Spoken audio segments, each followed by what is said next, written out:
pastor. A paz do Senhor, meus irmãos. Vocês lembram daquele dia que Jesus...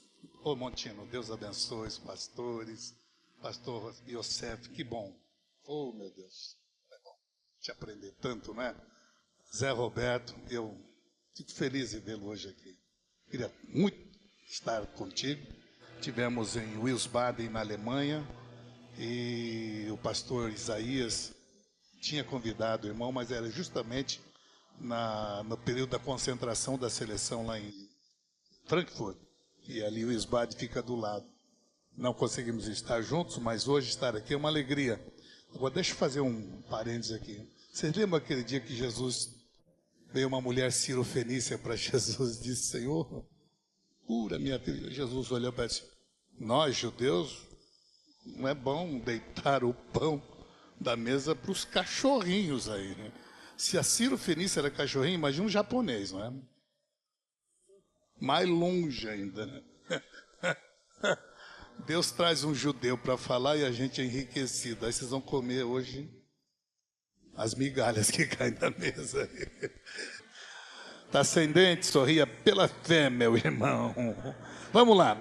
Lucas 19, a partir do verso 28, fala sobre a entrada triunfal que o pastor Yosef falou quando tinha um jumentinho emprestado. Foi a primeira vez que Jesus entra em Jerusalém desta forma.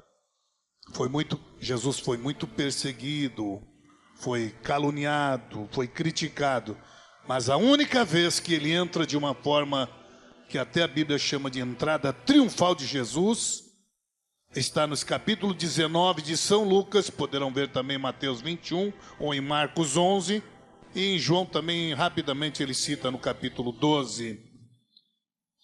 Eu vou ler só a partir do versículo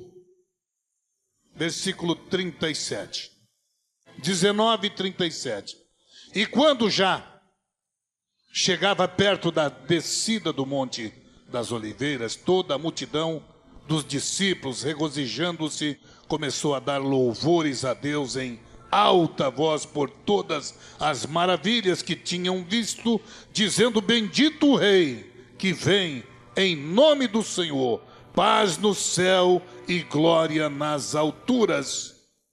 E disseram-lhe dentre a multidão alguns dos fariseus: mestre, repreende os teus discípulos. Respondendo ele, disse-lhe: digo-vos que se estes se calarem, até as próprias pedras clamarão. E quando ia chegando, vendo a cidade, preste atenção nesse paradoxo, quando ia chegando, vendo a cidade, chorou sobre ela, dizendo: ah, se tu conhecesses também, ao menos nesse teu dia, o que à tua paz pertence, mas isto está encoberto aos teus olhos, porque dias virão sobre ti, em que os teus inimigos te cercarão de trincheiras, te sitiarão e te estreitarão de todas as bandas, e te derribarão a ti e aos teus filhos que dentro de ti estiverem, e não deixarão em ti pedra sobre pedra, porque não conheceste o tempo da tua visitação. A palavra que eu queria trazer essa noite, e eu sinto que profeticamente o pastor Yosef mencionou, é a palavra sensibilidade. Cristão verdadeiro tem que ter sensibilidade. Ninguém vai fazer obra de Deus, ser um pastor, ou vocês estão pensando que é a consagração de uma convenção que pode fazer de você um homem de Deus? Negativo. Um pastor pode apenas fazer uma massagem na tua cabeça. Um seminário, uma faculdade pode entregar para você apenas um certificado que nem é reconhecido. Parece que agora o MEC está começando a reconhecer. Eu, como pastor, posso te incluir no rol de membro num culto de terça-feira de doutrina, mas te dar a bênção? Nem convenção, nem pastor, nem apóstolo, nem bispo. Só Jesus. E é esta sensibilidade que cada cristão tem que ter. E eu estou trazendo isso porque estamos vivendo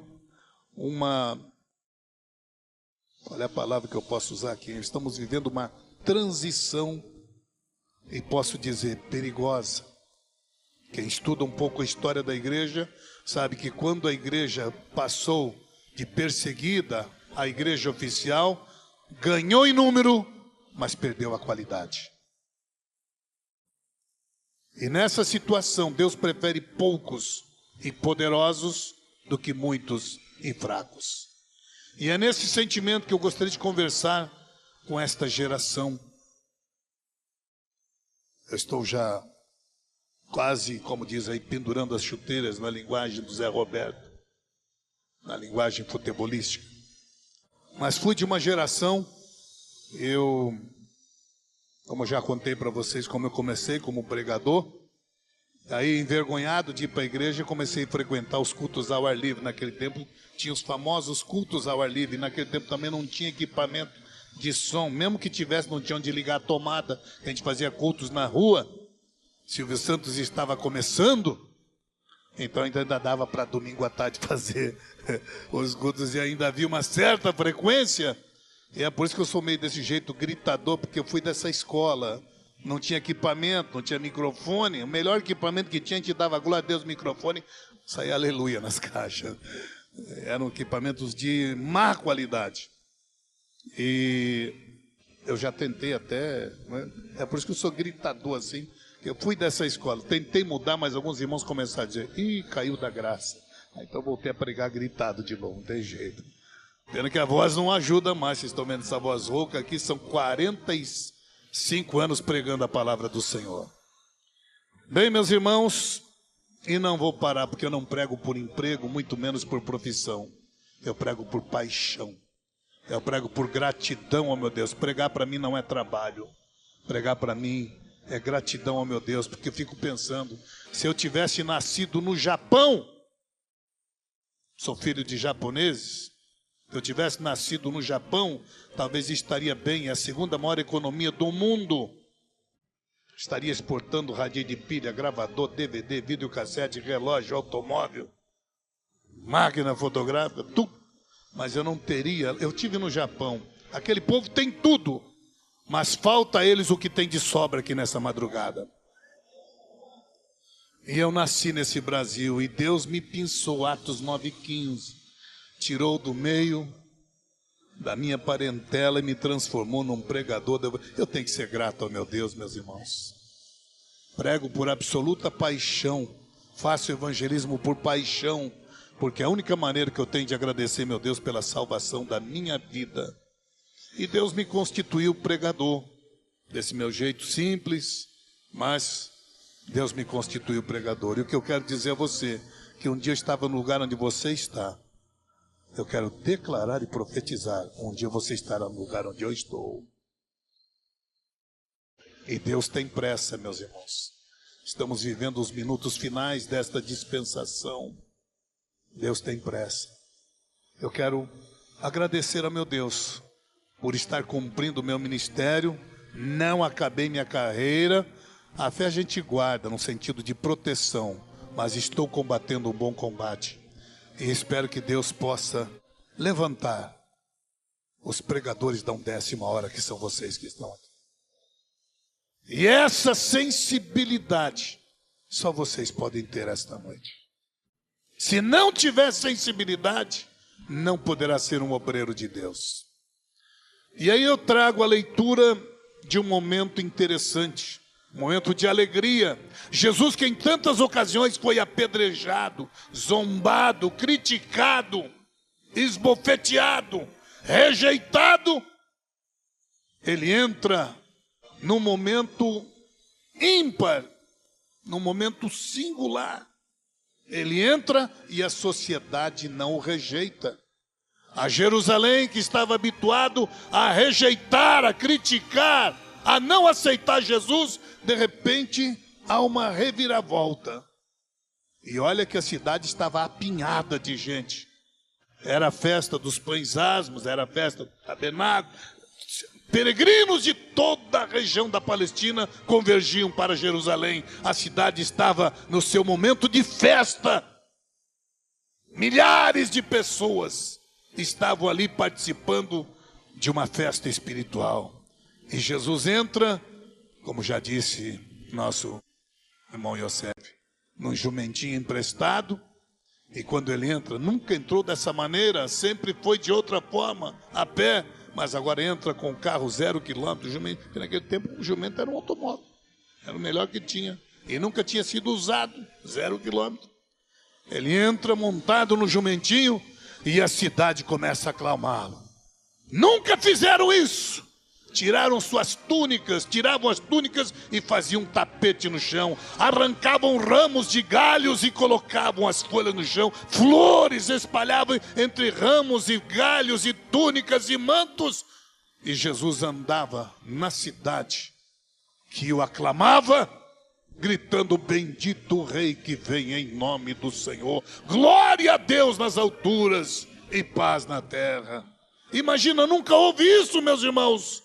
E de repente, ele contraria até a própria pregação dele, que era para sorrir com os que sorriem, chorar com os que choram. Aquele não era um momento que se prestava para lágrimas. E de repente Jesus começa a chorar no momento em que a multidão o aclamava. Eu fico imaginando, por que razão?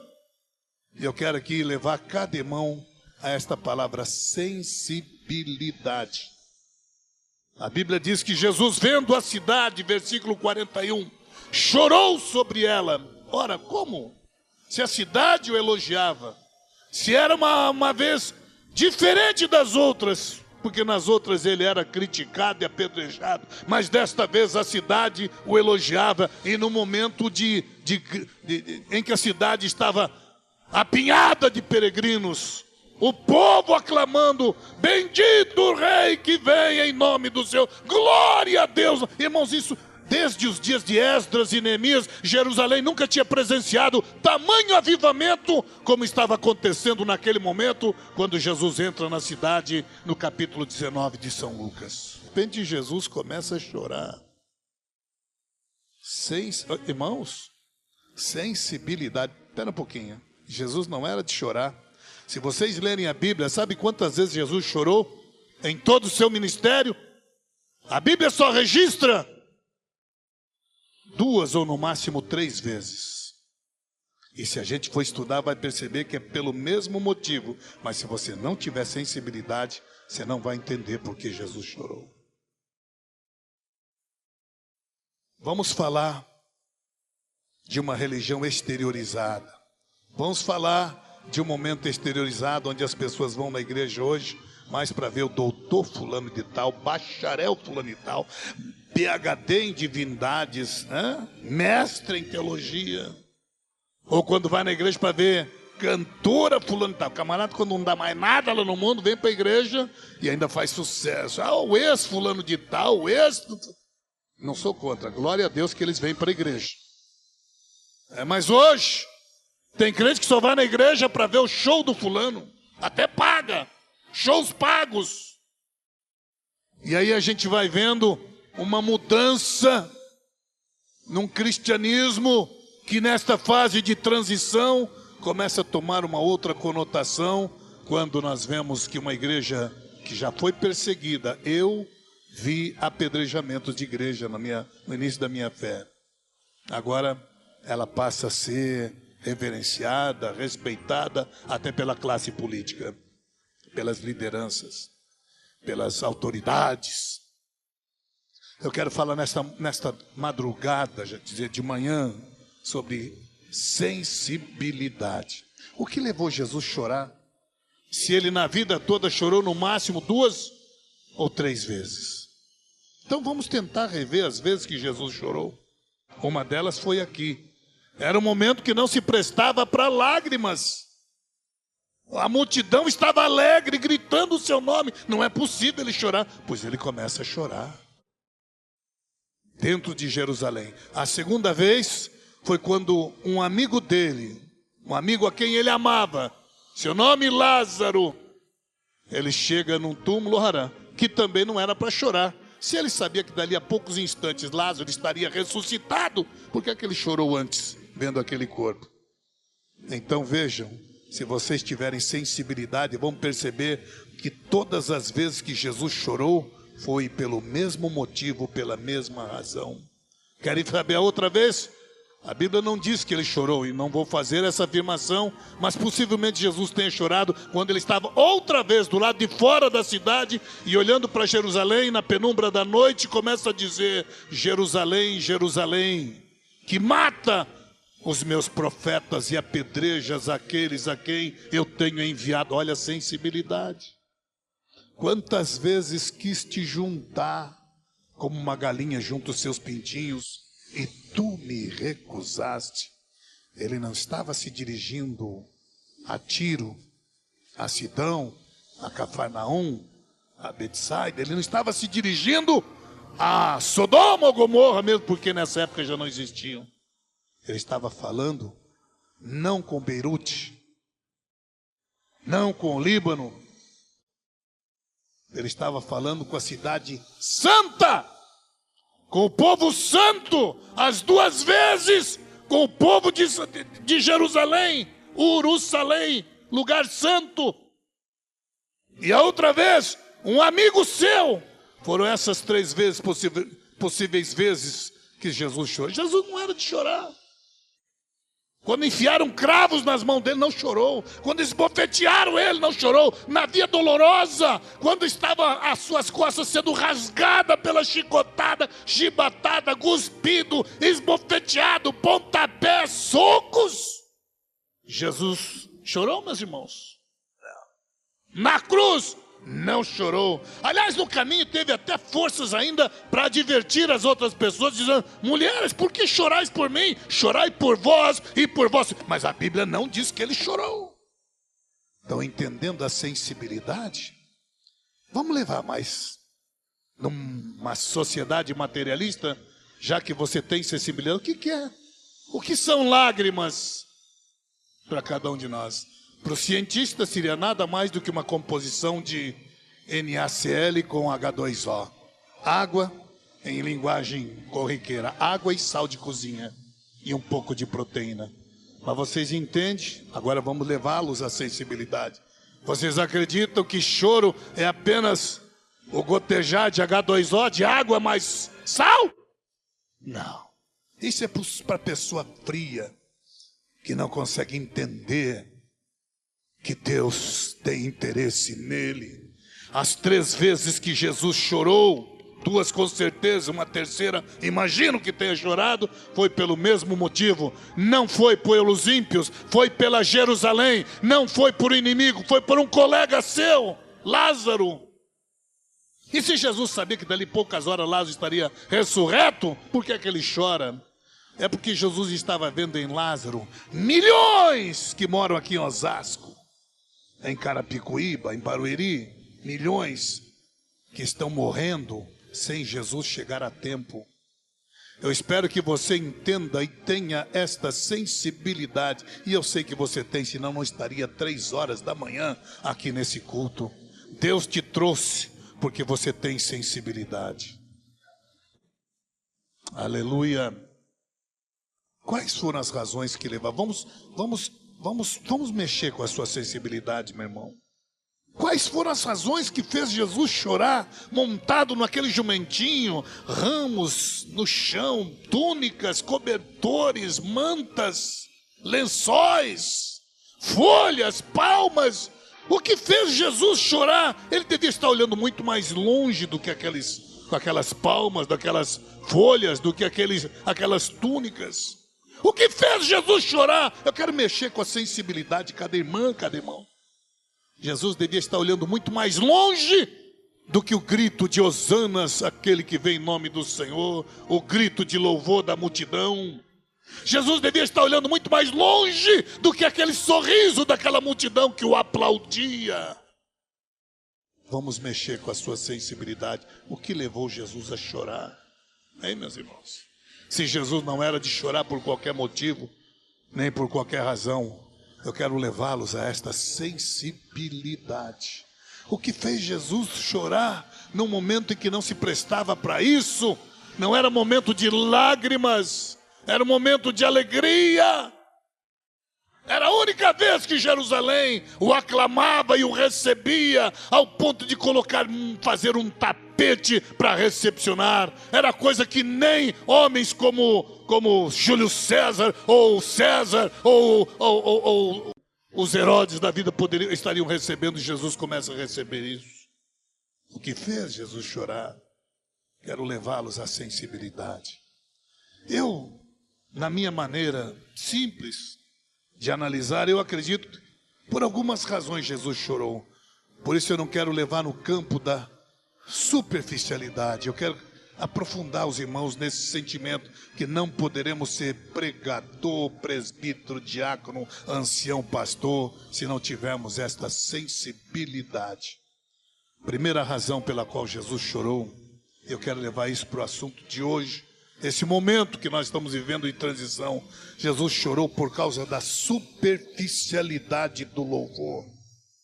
Aquela multidão que gritava, bendito o rei que veio em nome do Senhor. Jesus chorou porque havia superficialidade. O que é superficialidade? Falta de sensibilidade. Não era algo de dentro, era algo de fora, só superficial, só do lado de fora. E hoje nós estamos vivendo um cristianismo assim, onde a pessoa pode dar até aleluia, glória a Deus aqui na igreja, mas faz besteira na sua casa, onde canta os melhores hinos, num momento em que podemos ter uma tecnologia digital ao nosso favor, onde os cantores são aos milhares, e que não pede para nenhum cantor do mundo. Mas eu percebo que está havendo uma superficialidade do louvor. Vai num congresso para ver. Se o pregador ficar para depois dos cantores, o povo, metade vai embora. Pode perceber isso. E agora a técnica é deixar os cantores para depois do pregador. Porque poucos são aqueles que vão no culto para ouvir a palavra de Deus. Já virou show de aeróbica. Já virou outras coisas. Está havendo uma superficialidade de um louvor, onde muitas vezes as fontes de inspiração nem são mais na presença do Espírito, são cópias, muitas vezes plágio, até de músicas mundanas. Oh meu Deus, que cada um de nós possamos entender que é esta geração que vocês estão atravessando. Eu espero que, olha meu irmão, a sensibilidade de hoje, Deus está te pensando aqui, para que você seja a luz do mundo e sal nesta terra. Você não pode se tornar insípido. Não estou criticando aqueles que vão aos shows, mas eu espero que você entenda que tudo isso é um meio, mas o final é a salvação da tua vida. É a salvação da nossa alma. Se não houver esta sensibilidade, Jesus pode estar chorando pela superficialidade do louvor. Vou provar a vocês. Como o senhor prova isso, pastor? Esse mesmo povo que estava gritando, bendito o rei que vem em nome do Senhor, eu vou provar que esse povo era superficial. Irmãos, isso aqui foi no domingo. Segunda, terça, quarta, quinta e sexta. 5 dias depois, esse mesmo povo que gritava, bendito o rei que vem, não era outro povo, ninguém foi embora. Era a festa chamada Semana Espiritual ali, na festa dos pães asmos, na festa de Jerusalém. 5 dias depois, o mesmo povo que aclamava Jesus, 5 dias depois, não deu uma semana, eram os mesmos que diziam, crucifica, solta Barrabás e mata esse infeliz. É isso aí, o mesmo. Prova ou não prova para vocês que era louvor superficial? Jesus sentiu isso naqueles dias. Que Deus nos ajude nesta noite a vivermos um evangelho genuíno, autêntico. Não porque você acha bonito o fulano, ciclano, mas Deus está dizendo, eu te escolhi. Hoje receba a unção de Deus na tua vida. Que o teu louvor não seja da boca para fora. Aleluia. Hoje os hinos estão tão na moda que hino que você canta no mês passado já vira flashback, já vira coisa antiga no meio. Irmãos, os hinos da harpa você pode cantar a vida inteira num tempo que não tinha nem acompanhamento.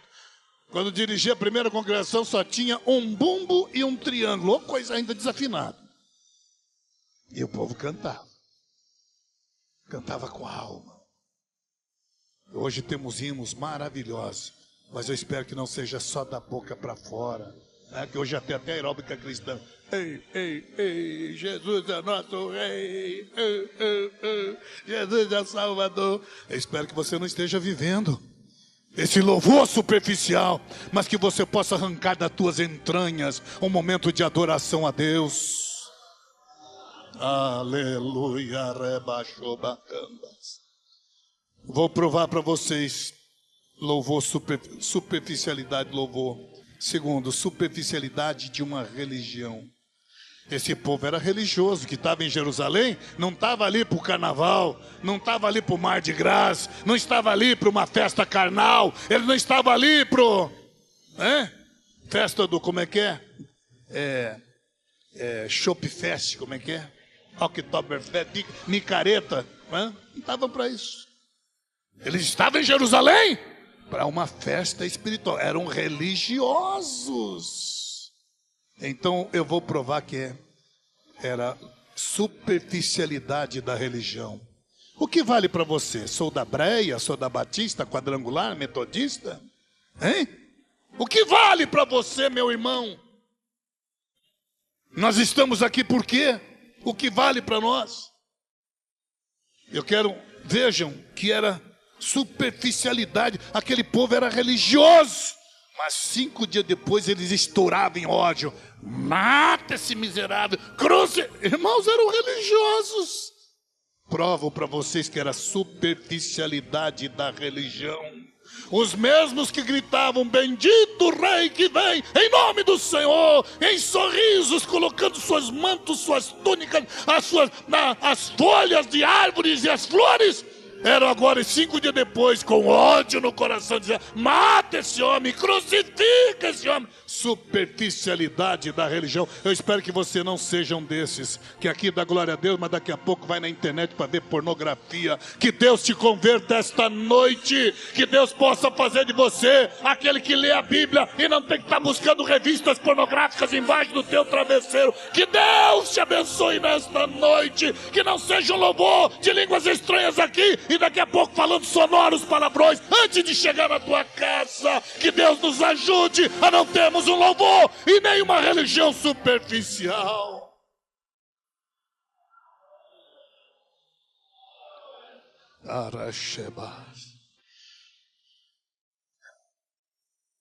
Superficialidade do louvor, superficialidade da religião, e a terceira razão pela qual Jesus chorou, pela ingratidão do seu povo. Aquele povo que estava ali glorificando ele, estavam com outros interesses. Ingratidão do seu povo, aquele que fez juras de que não queria traí-lo, 5 dias depois dizia, nem conheço esse homem. Era um dos apóstolos, aqueles que diziam que queriam segui-lo. Jesus teve que buscá-lo no caminho de Emaús. A Bíblia diz que o Pedro, os discípulos que o abandonaram, Pedro, que era o que mais fez juras de amor, que não iria negar, o galo cantou naqueles dias. Mas o pior, a Bíblia diz que Pedro praguejou. Sabe o que é praguejou? Alguns pensam que gaguejou. Não gaguejou não, praguejou, jogou praga em Jesus, irmão. O pecado dele foi tão feio quanto o de Judas. O que houve, meus irmãos? Jesus fica triste pela ingratidão do seu povo. Jesus viera para salvar aquele povo, mas aquele povo, 5 dias depois, preferiram soltar o assassino da vida deles, que era o Barrabás. Preferiram soltar o criminoso, o que roubava os seus lares, para mandar matar aquele que viera para salvá-los. Hoje não é diferente. Satanás está aí matando, roubando, e o povo está aí alegre com ele. Fala de Jesus, ridicularizam aqueles que andam com a Bíblia, zombam de nós. Irmãos, e eu sei que tem gente que tem vergonha de dizer que é crente, porque, pastor, só dou aleluia na igreja, que lá fora é feio. Feio por quê, meu irmão? O povo brasileiro não tem moral para criticar o crente da Assembleia de Deus, não. Eles gritam o nome de Robinho, de Cacá. Graças a Deus temos um crente lá, dos Roberto. Esse povo não tem moral para criticar o crente quando ele dá aleluia. Se é possível exaltar o nome de um jogador de futebol, muito mais nós temos direito de glorificar, não o rei da bola, mas o rei dos reis, o Senhor dos senhores, único em glória pelo século dos séculos. Saravá faz barulho sexta-feira a noite inteira e não escandaliza ninguém. E você vem dizer que nós não podemos dar glória a Deus, irmão? Glorifica a Deus, extravase a alegria que está dentro do seu coração. Não seja ingrato para com Jesus. Mesmo porque a igreja do arrebatamento não vai ser um bando de defuntos espirituais. Será uma igreja sacudida pela unção do Espírito Santo. Sabe, Jesus se dói pela ingratidão. Eu fico imaginando, a Bíblia diz que os milagres que Jesus operou não caberiam em todo esse livro. Foram muitos. Ah, mas por que estão só em Mateus, Marcos? É que ele foi filtrado os maiores milagres. Mas ele operou muito mais milagres. Muitos paralíticos, mãos mirradas, cegos, surdos, mudos. Eu fico imaginando, irmãos, veja o que é ingratidão. Aqueles mesmos leprosos que Jesus havia curado uma vez, foi 10 de uma vez só. Só um voltou para agradecer, mas os outros 9 permaneceram curados. Eu acho que era o primeiro agora que se acotovelava. Os leprosos eram os que se acotovelavam no meio da multidão para procurar o melhor lugar, para ver a cena da crucificação no meio daquela multidão. 5 dias depois disso aqui, digo a verdade, é muita ingratidão do seu povo. Aqueles cegos que Jesus havia curado, muitas vezes até com o lodo do seu cuspe, agora eram os que arregalavam, queriam assistir como é que Jesus seria crucificado. Aqueles mesmos homens, aqueles das mãos mirradas que Jesus havia curado, agora eram os primeiros que pegavam tijolos e pedras e jogavam nele. Jesus se dói. Aqueles paralíticos que Jesus havia curado eram agora os primeiros que corriam na frente para buscar o melhor lugar para assistir a cena da crucificação. Jesus se dói pela ingratidão do seu povo.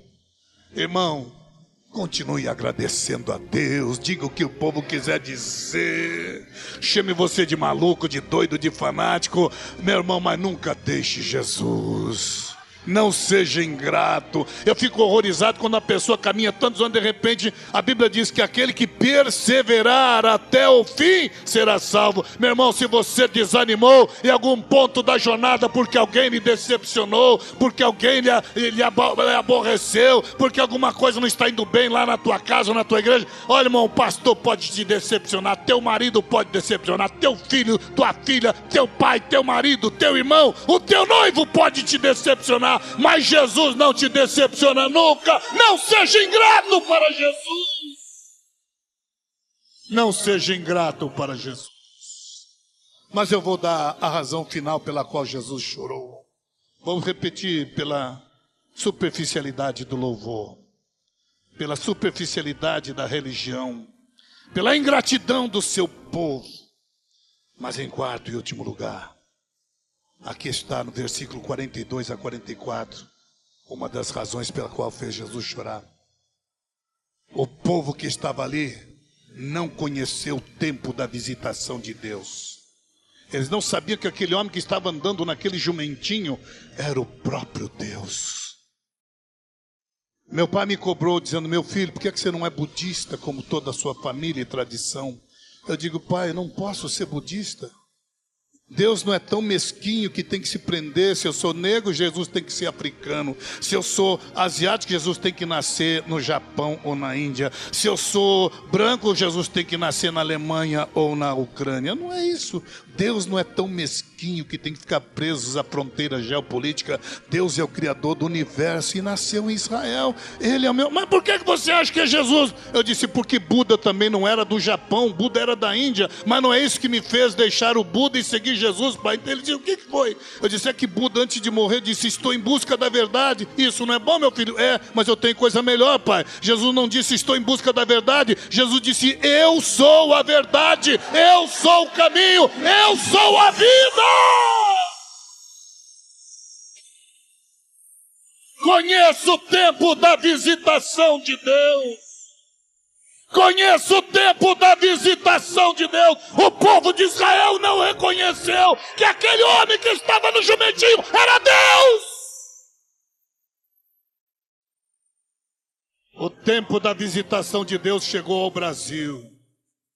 Ora chamás.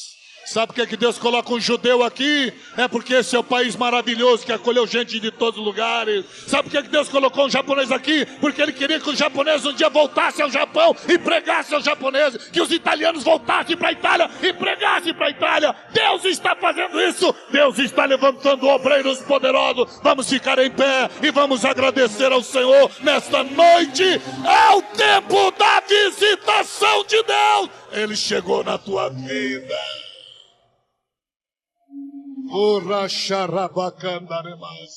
É o tempo da visitação de Deus. Sinta a presença do Todo-Poderoso na tua vida. O tempo da visitação de Deus chegou nos últimos dias. Há de ser que derramarei do meu Espírito sobre toda a carne. Receba! Sinta a unção de Deus na tua vida. Oh, meus irmãos, Deus tem levantado profetas como Yosef para trazer a profundidade da palavra, para que você entenda que é isso que Deus quer na tua vida. Tem sido verdadeiros cursos intensivos para nós recebermos esta unção e sairmos por todos os campos e valados. Chegou o tempo da visitação de Deus. Quando você estiver andando pelas ruas de Carapicuíba, não é o João Manuel, a Joana, não. É Deus que estará andando pelas ruas de Carapicuíba, de Barueri. Quando você estiver num ônibus indo para São Paulo, é Deus que estará dentro daquele ônibus indo para São Paulo. Receba a unção de Deus na tua vida. Valorize isto. Não banalize a tua salvação. Você foi escolhido por Deus. Sabe o que é ser escolhido? No meio de milhões, Deus te escolheu. Glorifica a Deus. Você foi especial. Geração eleita. Povo adquirido. Receba a unção. Sacerdócio real. Receba esta unção de Deus na tua vida. Aleluia. Aleluia. Vamos levantar um clamor de gratidão a Deus nesta hora. Glorifica a Deus, glorifica a Deus. Vamos levantar um clamor de adoração. Você é escolhido. Você não está sendo escolhido. Você já foi escolhido. Vai glorificando a Deus. Deus te separou. Você é de uma geração especial. Receba!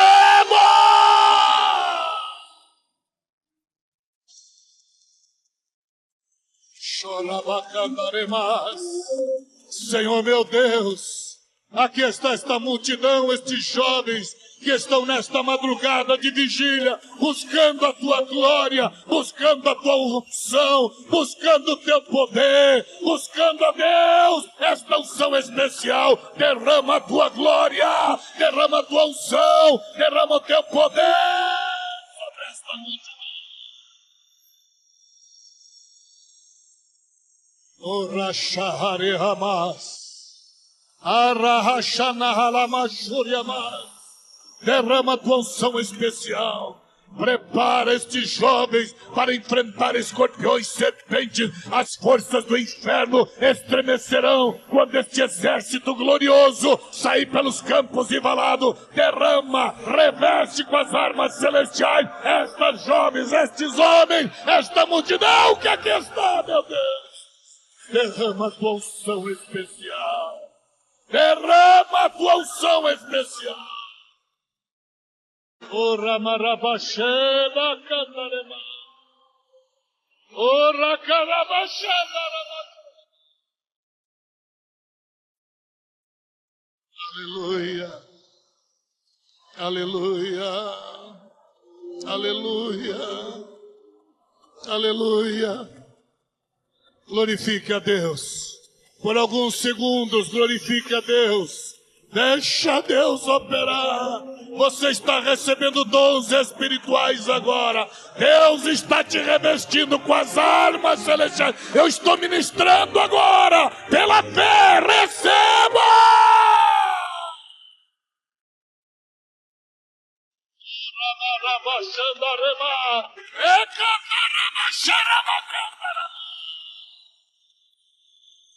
Aleluia! Aleluia!